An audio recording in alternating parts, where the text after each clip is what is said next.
Donald Trump a cassé les us et coutumes de la politique américaine et fait mentir ceux qui prédisaient qu'il rentrerait dans le moule. Après une longue campagne électorale, il s'est lancé dans une tournée de remerciements et en parallèle a peaufiné son administration, faisant défiler les candidats dans le hall de la Trump Tower. Et les vainqueurs de ce casting sont à son image, pour la plupart des hommes blancs, âgés et fortunés, des hommes d'action à défaut d'être des hommes de pensée. Pour résumer, une équipe de patrons. Le patron des patrons, c'est lui, Rex Tillerson, 64 ans, ancien PDG d'ExxonMobil, l'une des plus grandes compagnies pétrolières au monde. Il est entré dans le groupe en 1975 et il détient plus de 200 millions de dollars en actions. Tillerson est par ailleurs un proche de Vladimir Poutine. Il s'oppose aux sanctions prises contre la Russie suite à l'annexion de la Crimée. On retient aussi dans l'équipe Trump un nombre inhabituel de généraux.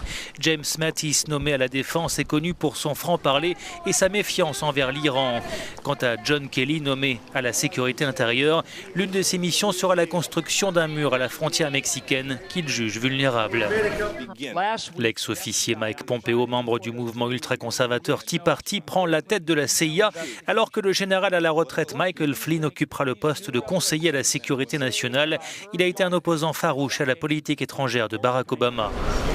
Au Trésor arrive un ancien de Goldman Sachs, Steve Mnuchin, actuellement gestionnaire d'un fonds spéculatif.